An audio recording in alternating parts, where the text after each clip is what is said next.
तो एक बच्चा एक कोने में बैठा चुपचाप अपने आप में खोया रहता था। वो अक्सर किसी से ज्यादा बात नहीं करता था।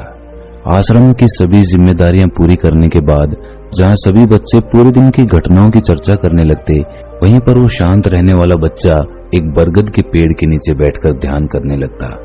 सभी बच्चों को आश्चर्य होता था क्योंकि उसका कोई दोस्त नहीं था। वो अक्सर आश्रम में अकेला ही घूमता रहता था। ये देखकर उसके गुरु को बड़ी प्रसन्नता होती थी। उसे लगता था कि कोई तो है आश्रम में जो मौन यानी कि चुप रहने की ताकत को समझता है, उसके महत्व को समझता है। आश्रम के बारे में जब भी कोई जरूरी निर्णय लेना होता, वो उसकी राय जरूर लिया करते थे। लेकिन यही बात गुरुजी के एक दूसरे शिष्य को बड़ी खटकती थी।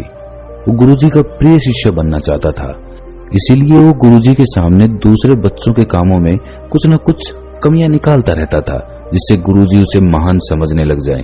अक्सर वो अपनी जिम्मेदारियां पूरी तरह से निभाने का दिखावा भी करता, चाहे उससे कोई सलाह ना भी मांगे, लेकिन फिर भी वो उन्हें अपनी सलाह देता रहता था। वो बहुत वाचाल शिष्य था और आश्रम के दूसरे सभी बच्चों में बहुत प्रसिद्ध भी था, क्योंकि वो सबसे हंसी मजाक करता रहता था, उनसे दिन भर बातें करता रहता था। इसीलिए उसकी सबसे दोस्ती हो गई थी। लेकिन जब आश्रम के गुरु उसकी राय न लेकर दूसरे बच्चे की राय लेते थे, तो ये बात उसे बड़ी खटकती थी। उसे ये लगता था कि वो उस दूसरे बच्चे से ज्यादा बुद्धिमान है, लेकिन गुरुजी फिर भी उसकी तरफदारी करते हैं।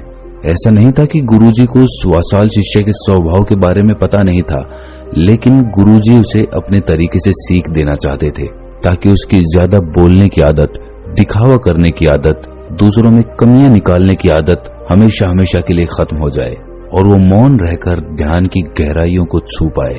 असल में हर सच्चे गुरु की यही इच्छा होती है।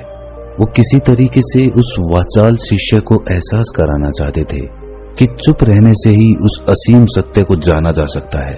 उस विराट का एहसास चुप होकर ही किया जा सकता है। एक दिन गुरुजी को एक तरीका सूझा।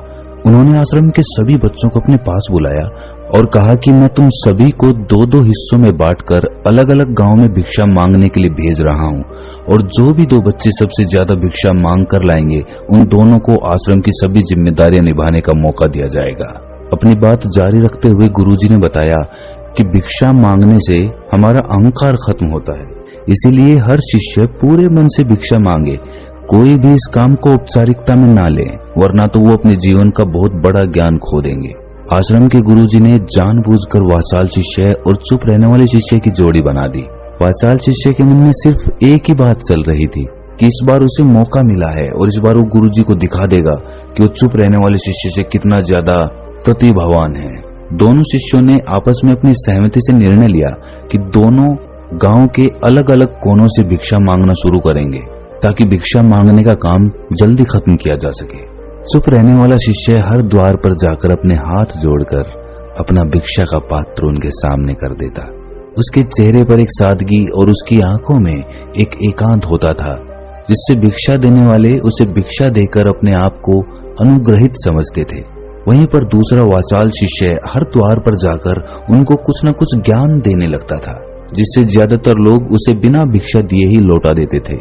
पूरे गांव में भिक्षा मांगकर जब दोनों गांव के बीच में मिले, तो वाचाल शिष्य ने देखा कि चुप रहने वाले शिष्य के पास उससे दुगनी भिक्षा थी। ये देखकर उसे मन ही मन बहुत ठेस पहुंचा। लेकिन जब वो दोनों भिक्षा का सामान लेकर आश्रम की तरफ जा रहे थे, तब वाचाल शिष्य को एक चालाकी सूझी। उसने चुप रहने वाले शिष्य से कहा कि हमें अपनी भिक्षा एक ही थैले में डाल लेनी चाहिए। गुरुजी ने हम दोनों को एक साथ भिक्षा लाने के लिए कहा था। चुप रहने वाले शिष्य ने बिना कुछ बोले अपनी सारी भिक्षा उसके थैले में डाल दी। वाचाल शिष्य मन ही मन बहुत खुश हो रहा था कि अब गुरुजी को ये पता नहीं चलेगा कि ज्यादा भिक्षा हम में से किसने मांगी। उसे लग रहा था कि गुरुजी मुझे इससे कम प्रतिभावान समझेंगे, इसीलिए उसने ये तरकीब लगाई। सभी शिष्यों के आने के बाद संध्या के समय जब सभी की भिक्षा तोली गई, तो इन दोनों शिष्यों की भिक्षा सबसे ज्यादा निकली। गुरुजी ने इन दोनों का अभिवादन करते हुए आश्रम के सभी बच्चों के सामने उनकी पीठ थपथपाते हुए उन्हें मुबारकबाद दी और कहा कि मैं आश्रम का कार्यभार तुम दोनों को नहीं सौंप सकता, इससे आपसी मतभेद होने का खतरा रहता है। इसीलिए तुम दोनों में से जो ज्यादा भिक्षा लेकर आया है, आश्रम की जिम्मेदारी उसे ही सौंपी जाएगी। जब उन्होंने उनसे पूछा कि तुम में से ज्यादा भिक्षा कौन मांग कर लाया था, तो वाचाल शिष्य ने कहा कि गुरुजी, मैं इससे दुगनी भिक्षा मांग कर लाया था, लेकिन मुझसे गलती हो गई कि मैंने वो दोनों भिक्षा एक ही थैले में डाल ली। मुझे नहीं पता था कि आप ऐसा निर्णय लेने वाले हैं, वरना तो मैं अपनी भिक्षा का थैला अलग ही रखता। इस पर गुरुजी ने चुप रहने वाले शिष्य से पूछा कि क्या तुम इसकी बात से सहमत हो? क्या तुम इससे कम भिक्षा लेकर आए थे? ये सुनकर चुप रहने वाले शिष्य ने कहा कि गुरुजी, मेरे पास ऐसा कोई साधन नहीं है जिससे मैं ये साबित कर पाऊं कि मैं इससे ज्यादा भिक्षा लेकर आया था। असल में ये उल्टा बोल रहा है। दुगनी भिक्षा मैं लेकर आया था, ये मुझसे आधी भिक्षा लेकर आया था और इसी ने ही मुझसे भिक्षा एक थैले में डालने की बात कही थी। आश्रम से कुछ दूरी पर एक पहाड़ी थी जिसके पीछे सूरज अभी अभी संध्या के समय ढल रहा था। गुरुजी को तो पता था कि सच कौन बोल रहा है, लेकिन बाकी बच्चों के सामने सच साबित करने के लिए उन्होंने उन दोनों से एक सवाल पूछा कि पीछे पहाड़ी पर तुम्हें क्या दिखाई दे रहा है? ये सुनकर वाचाल शिष्य झट से बोल पड़ा कि गुरुजी, पहाड़ी के पीछे सूरज अपना रंग बिखेर रहा है, आसमान में लालिमा छाई हुई है। ये बहुत ही सुंदर दृश्य है। वो तो और भी बहुत कुछ कहना चाहता था, लेकिन गुरुजी ने उसे चुप करते हुए दूसरे शिष्य से जवाब जानने के लिए जब उसकी तरफ देखा तो उसकी आंखों में आंसू भरे हुए थे। श्रद्धा, भक्ति और प्रेम से उसकी आंखें भर आई थी। गुरुजी को उससे पूछने की जरूरत ही नहीं पड़ी। गुरुजी ने सभी बच्चों को संबोधित करते हुए कहा कि मैंने सवाल किया था कि पहाड़ी के पीछे तुम्हें क्या दिखाई दे रहा है। ज्यादातर लोगों को यही दिखाई देगा कि ये एक बहुत सुंदर दृश्य है, लेकिन मजे की बात यह है कि सुंदरता बोलकर नहीं बताई जा सकती, उसे महसूस किया जा सकता है और सामने वाला उस सुंदरता को आपकी आंखों में देख पाता है। चुप रहने वाले शिष्य की तरफ इशारा करते हुए गुरुजी ने कहा कि असल में सुंदरता इसी बच्चे ने देखी है। दूसरे बच्चे ने सिर्फ सुंदरता की व्याख्या की है, लेकिन इसने वास्तविकता में उस सुंदरता को महसूस किया है। अपने आप को ऊंचा दिखाने की सभी कोशिशें नाकाम होती देख वाचाल शिष्य वहीं पर फूट फूट कर रोने लगा। उसको चुप कराते हुए गुरुजी ने कहा कि बेटा, मुझे पहले से पता था कि तुम झूठ बोल रहे हो, लेकिन मैं तुम्हें उस झूठ का एहसास कराना चाहता था। सभी बच्चों को संबोधित करते हुए गुरुजी ने बताया कि शब्द जाल की तरह होते हैं। हमारे ज्यादा बोलने की वजह से बहुत सारी समस्याएं पैदा होती हैं। जब कोई आदमी एक बात को बढ़ा चढ़ाकर बोल देता है तो उसे सिद्ध करने के लिए वो शब्दों के जाल में फंसता चला जाता है और इसी वजह से अंतर्मुखी होने की बजाय वो बहिर्मुखी होता चला जाता है। वहीं पर जिस भी व्यक्ति को अपनी अंतर यात्रा करनी होती है उसे सबसे पहले चुप रहना सीखना होता है। जरूरत से ज्यादा बोलना या फिर हर वक्त बोलते ही रहना, ये सब हमारी अंतर यात्रा में बाधा बन जाती है। जब आप चुप रहने का अभ्यास करते हैं तो आप अपने साथ वक्त बिताने लगते हैं, जिससे कि आप अपने एकांत को जान पाते हैं। और एक बार अगर मन में एकांत स्थापित हो जाए तो आपकी आंखों में, आपके चेहरे पर वो सादगी, वो एकांत, वो स्पष्टता की झलक, सब कुछ सामने नजर आने लगता है।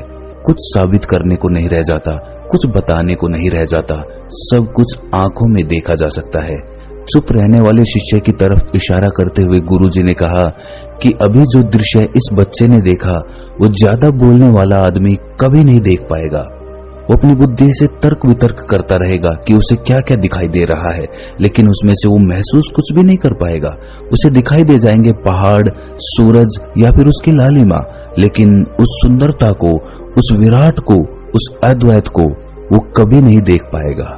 अगर चुप रहने की कला सीखनी है तो तुम्हें सबसे पहले एक बात ध्यान रखनी होगी कि तुम्हें किसी को भी प्रभावित करने की कोशिश नहीं करनी है। ज्यादातर लोग इसी वजह से ज्यादा बोलते हैं क्योंकि वो दूसरों को प्रभावित करना चाहते हैं, अपने आप को साबित करना चाहते हैं और उस साबित करने के चक्कर में वो शब्दों के जाल में फंसते चले जाते हैं और धीरे धीरे वही उनकी आदत बन जाती है। अगर कोई व्यक्ति दूसरों को प्रभावित करना चाहता है तो वो कितने लोगों को प्रभावित कर पाएगा? उसकी ये भूख बढ़ती जाएगी और वो इस संसार में सभी को कभी भी प्रभावित नहीं कर पाएगा। इसीलिए ये समझने की बात होती है कि बहिर्मुखी होने की बजाय हम अंतर्मुखी होकर अपने आप को समझ सकते हैं। अपनी बातों को खत्म करते हुए गुरुजी ने अपना आखिरी संदेश दिया। उन्होंने बताया कि अगर कोई व्यक्ति ज्यादा समय तक चुप नहीं रह सकता तो उसे थोड़े समय से अभ्यास करना चाहिए। दृढ़ संकल्प लेकर किसी व्रत की भांति दिन में कुछ समय या फिर हफ्ते में कुछ समय या फिर एक दिन चुप रहने का अभ्यास जरूर किया जाना चाहिए। इससे हमारी चुप रहने की आदत धीरे धीरे खुद ब खुद पनपने लगती है, क्योंकि एक बार जब हम चुप रहने लगते हैं तो हमें चुप रहने का आनंद पता चल जाता है। उसके बाद हमें प्रयास नहीं करना पड़ता, बल्कि हमारा मन आनंद की तरफ अपने आप बढ़ता चला जाता है। चुप रहने की कला सीखने के बाद आपकी बुद्धिमानी और आपकी स्पष्टता दोनों में बहुत ज्यादा फायदा होगा। वास्तविकता में जिसे दर्शन कहते हैं वो मौन रहकर ही किया जा सकता है। इसके बाद सभी बच्चों से कुछ समय चुप रहने का संकल्प लेकर गुरुजी ने अपनी बात खत्म कर दी और सभी बच्चे रात्रि का भोजन करने के लिए एक साथ भोजन कक्ष में पहुंच गए। तो दोस्तों, कैसी लगी ये कहानी आपको कमेंट सेक्शन में जरूर बताना, और अच्छी लगी तो इस चैनल को सब्सक्राइब जरूर कर लेना। तो मिलते हैं किसी अगली कहानी में, तब तक के लिए